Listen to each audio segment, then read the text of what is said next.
तो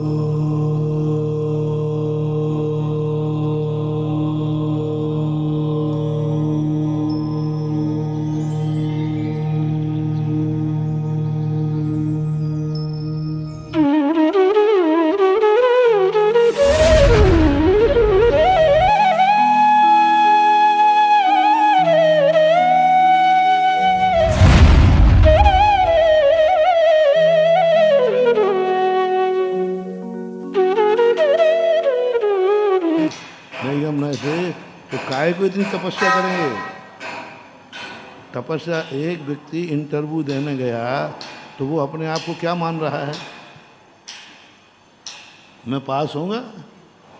यदि उसको पास की उम्मीद नहीं हो तो वो पढ़ेगा कि भैया काय को पढ़ना, फेल तो। हमारी इतनी साधना बता रहा है कि मेरे मन में निर्णय हो चुका है, मैं सिद्ध बनूंगा, अन्यथा रत्नत्रय क्यों पालन करेंगे? वर्तमान में रुचिपूर्वक रत्नत्रय का पालन करना, सामयिक करना, 28 मूल धारण करना, इसका कारण क्या है? यदि हमारे मन में सिद्ध नहीं है तो हम द्रविड़ंगी हैं, फिर स्वर्ग होगा।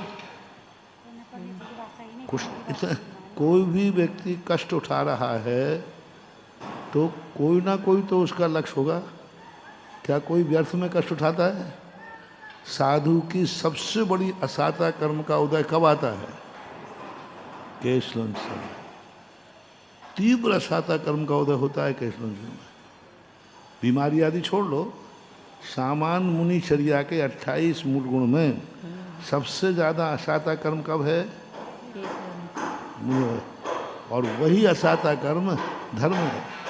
अब इतने कष्टों को वो क्यों उठा रहा है? कष्ट कोई भी व्यक्ति उठाएगा तो उसका कोई ना कोई लक्ष्य तो है। 4-4 दिन से भूखों मर रहा है, अंतराय आ रहा है। अरे फोकट में कर रहा है क्या? भोजन नहीं मिल रहा था क्या? नहीं, चौके में शायद भोजन मिला नहीं होगा। नहीं भोजन क्यों सर्दी गर्दी सहन करते हैं? क्यों इतना पद विहार करते हैं? कि गाड़ियों की कमी है? नहीं, कोई ना कोई तो लक्ष्य है। यदि द्रव्यलिंगी है तो उसके मन में क्या भाव आएगा? स्वर्ग का। धम्मम भोग निमित्तम। और यदि सम्यक दृष्टि है तो उसको भाव आएगा मोक्ष मार्गी हूँ। मोक्ष मार्गी यदि अपने आप को नहीं मानूं तो चर्या पालन करने में मन ही नहीं लगेगा। जो व्यक्ति जिस क्लास का अपने आप को नहीं मानेगा तो क्या उसका पढ़ने में मन लगेगा? काय को पढ़े बताओ कि फालतू। वो उस क्लास का अपने आप को मानता है। इसलिए हमेशा अपने आप को भगवान के भरोसे नहीं छोड़ना है।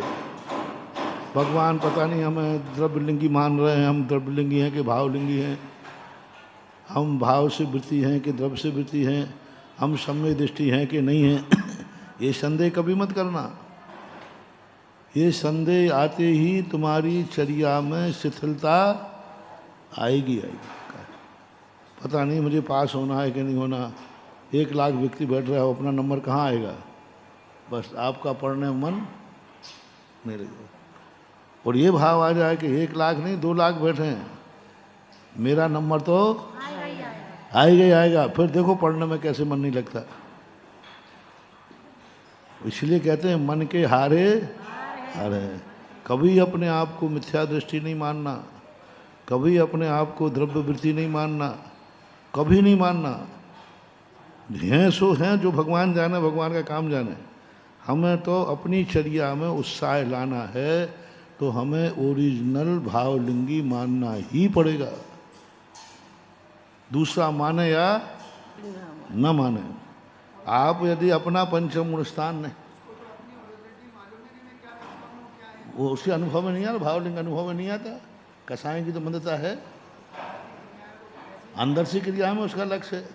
क्या अभव्य को मालूम रहता है कि मैं द्रव्यलिंगी हूँ? अभव्य को खुद मालूम नहीं है कि मैं अभव्य हूँ। यदि अभव्य को अभव्यपने का पता चल जाए तो भव्य को भव्य होने का पता चल जाए। लेकिन भव्य और अभव्य स्पष्ट कौन बता सकता है? केवल अवध ज्ञानी भी नहीं। अवध ज्ञानी, मन पर्याय ज्ञानी भव्य नहीं बता सकते। किसको? सम्यक दृष्टि को तो बता देंगे, अब तो उसका भव्य बना हो ही गया।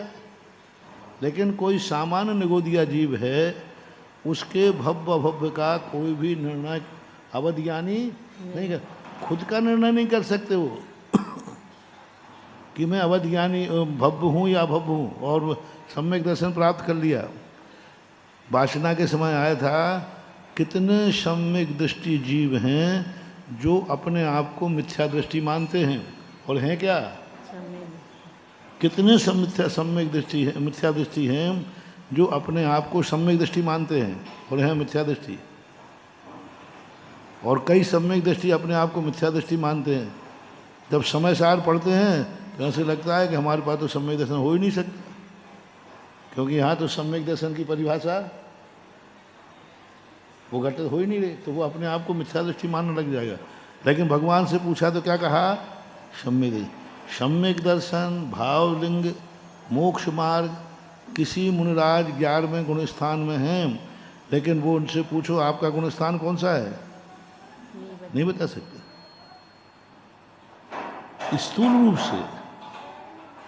रूप से तो बना देंगे, स्थूल रूप से वो व्रत, अब वो व्रत पार ही नहीं रहा है तो वृत्ति कहाँ है?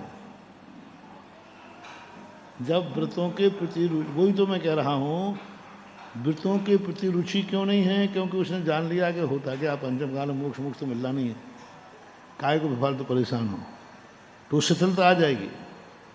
और यदि वो अपने आप को भावलिंगी मानेगा, अपने आप को सम्यक दृष्टि मानेगा, तो फिर उसका उत्साह बढ़ेगा कि नहीं?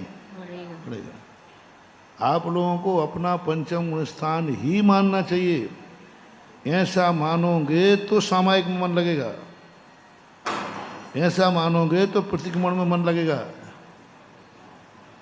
नहीं तो काय को प्रतिक्रमण करना? कल तो कर लिया था, और ज़्यादा इकट्ठा 15 दिन में निपटा देंगे, और क्या इकट्ठा बाद में 15 दिन में करना ही है कि नहीं? करना ही तो फिर पिछले दिन काय कर रहे हैं? फिर 15 दिन आ गए, चातुर्मास तक तो करते ही है ना, तो इकट्ठा 4 महीने में निपटा देंगे। फिर 4 महीने आ गया तो अब साल भर का करते कि नहीं? 4 महीने के करने की क्या जरूरत पड़ेगी? संवत्सर कर लेंगे।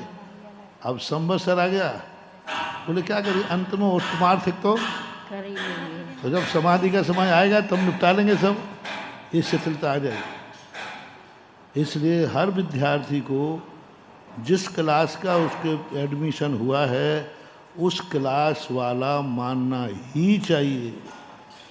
मेरी क्लास यही है, 4थी क्लास है, 5वीं है, 6ठी 7वीं है, तभी उसका पढ़ने में मन लगे।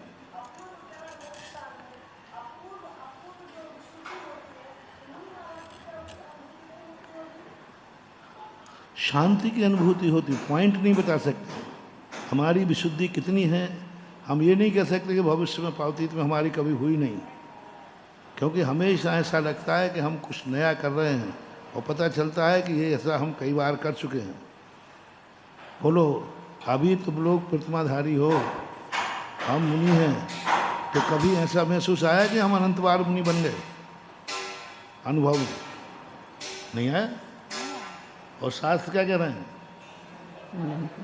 मुनि व्रतधार, लेकिन अपने अनुभव में है क्या? नहीं है। हारिका है, ब्रह्मचारी हो, क्षुल्लक हो, तुम लोग अनंत बार बन चुके, किसको याद है? ऐसे ही अपनी विशुद्धि आदि परिणाम अनुभव में नहीं। हाँ, इतना आता है, हमारे परिणाम में बहुत शांति है। वो महाराज इतना ही बोल देंगे, महाराज इतनी देर से हम आपके सामने बैठे थे, आपका उपयोग कहाँ था?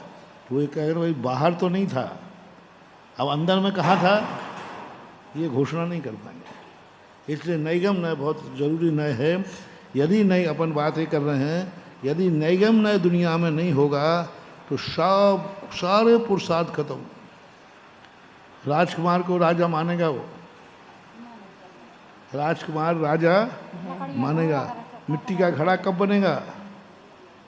वो गारा बना रहा है, अभी मिट्टी खोद रहा है। नैगम नय से वो पूछा क्या कर रहे हो?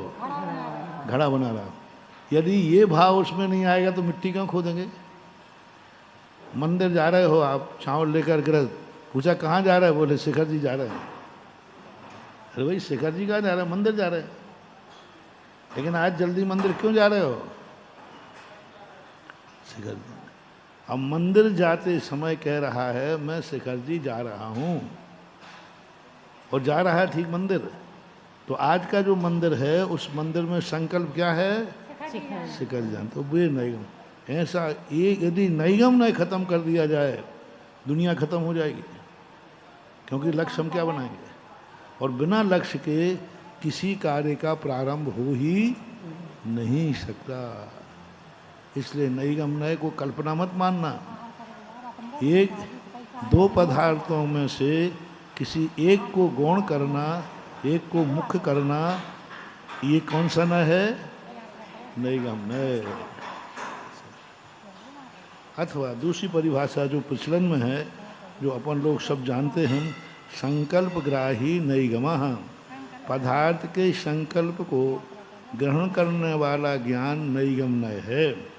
पदार्थ के संकल्प को ग्रहण करने वाला, पदार्थ के संकल्प किया है मैं यह कार्य करूँगा, तो वह उस कार्य का कर्ता मान लिया जाता है।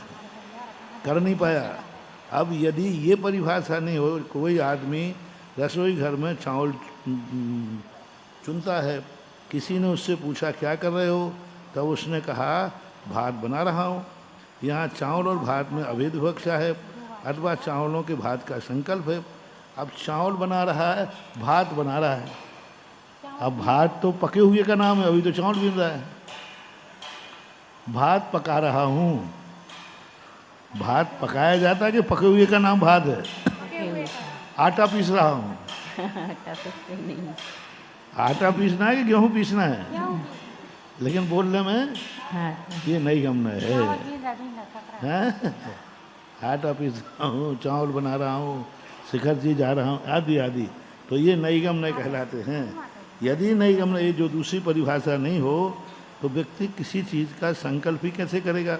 पदार्थ के संकल्प को ग्रहण करने वाला ज्ञान संकल्प को ग्रहण किया है।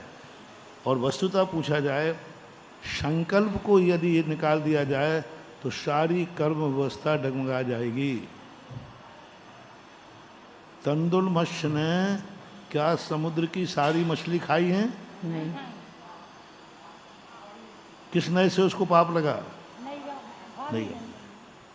मैं होता तो एक नहीं छोड़ता, खाई नहीं है। अब बोलो, नैगम नय के माध्यम से जितने परिणाम है जैन दर्शन में, फिर भाव का समाप्त हो जाएगा। मारने का भाव किया, पाप नहीं लगना चाहिए, हमने मारा थोड़ी है। झूठ बोलने का भाव किया, हमने झूठ बोला थोड़ी। चोरी करने का भाव किया है, हमने चोरी, तो फिर कितनी मुक्ति मिल जाएगी? चोरी करेगा तभी तो चोर मानोगे, मैंने चोरी का भाव किया था। तो कानून में भले छूट जाओ, लेकिन धर्म दृष्टि कहती है तुमने चोरी का भाव कर लिया, तुम्हें चोरी का पाप लगेगा। संकल्प करते, क्योंकि आपने कहा मैं चोरी करूंगा, भले तुम नहीं कर पाए तो। एक व्यक्ति ने किसी को निशाना बनाकर गोली मारी और वो बच गया, मरा नहीं। एक व्यक्ति एनसीसी का कैडेट था, वो गोली चला रहा था निशाने पर और किसी को लगी, वो मर गया। अब दोनों में अपराधी कौन है? पहला वाला। पहले में तो मरा ही नहीं, इसमें मर गया तब भी अपराधी नहीं है। क्यों? ये नैगम नय में नहीं था, इसने उसको मारने का भाव नहीं है तो मर गया। मर्दोवा जीदोवा ऐदा सारस निश्चिदा हिंसा। जी मरे या जिए, यदि यत्नाचार पूर्वक चल रहे हैं तो वो साधु हिंसा का भागीदार नहीं। और वहाँ वो बच गया। लेकिन तुमने गोली कैसे चलाई थी? भरत को अपनी भाई की हत्या का पाप तो लगेगा, तुम कितनी बचाओ, क्योंकि चक्र उनने जो चलाया था बचाने के लिए कि मारने के लिए? मारने। हाँ, वो तो बाहुबली का पुण्य था, बच गए। भरत ने तो निपटा ही दिया था। शायद समाचार मोक्षगामी थे, कैसे मारते? नहीं, निपटा दिया था उन्होंने तो, इसी भाव से ही मारा था कि अंत में खा देगा। अब ये अचूक है।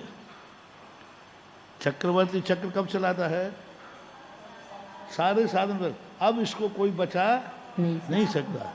भले वो किम करता विमूढ़ हो गए कि भाई पे चक्र नहीं चलेगा, लेकिन उनके क्रोध में ये तो आगे अब बच के दिखा। ठीक है, बाहुबली का पुण्य था तो बच गया, और कोई होता तो निपट गया होता। चरम शरीरी थे इसलिए। हाँ, चरम शरीरी थे इसलिए। चरम शरीर नहीं, भाई पे कोई चक्र नहीं नहीं, चलता। तद्भव मोक्षगामी है ना, इसलिए। परिवार के थे इसलिए। अब तद्भव मोक्षगामी के कारण नहीं चला। तद्भव मोक्षगामियों का अकाल मरण तो देखा जाता है।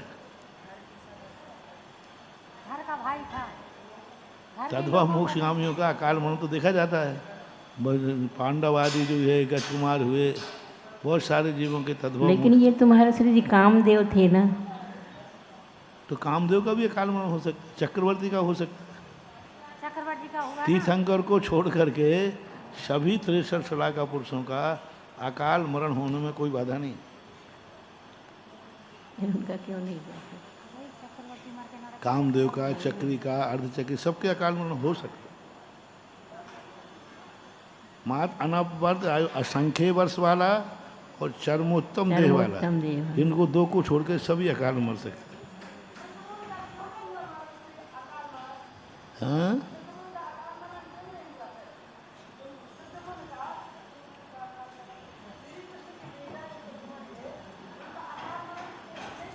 किनका?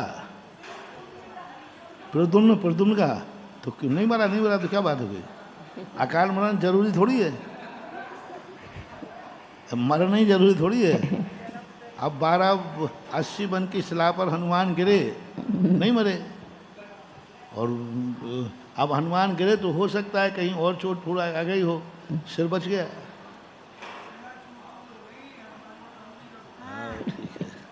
बजरंग बली बन गए। अतिशयोक्ति भी कर देते कई बार। अब वो हो सकता है उस समय कोई अतिशय, कोई देवताओं के द्वारा। बालक के गिरने से 80 मन की शिला चूर चूर नहीं होती है, क्योंकि वैज्ञानिक के द्वारा उसका वजन नापा जाए। क्या 80 मन से अधिक था? नहीं, बच्चा था छोटा सा। बच्चा छोटा था तो हो सकता है उस समय देवों के द्वारा कोई अतिशय हो गया हो, क्योंकि बालक से ऐसा नहीं।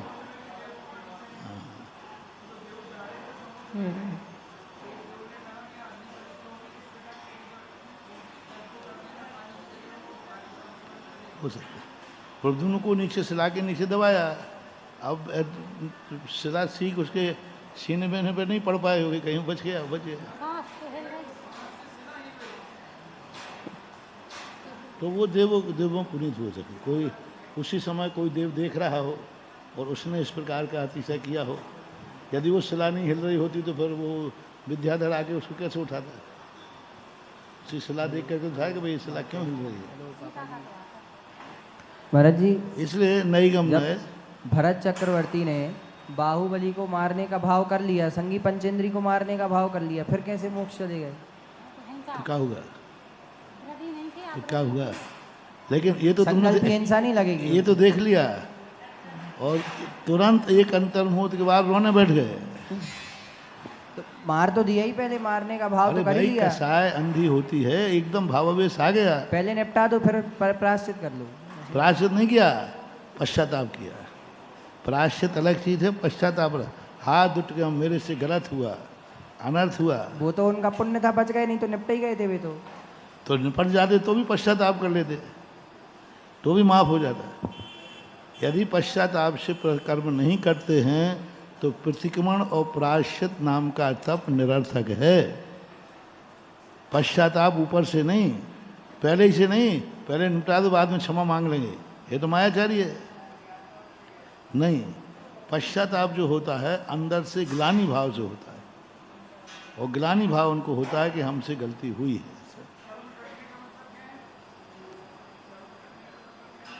खाएगा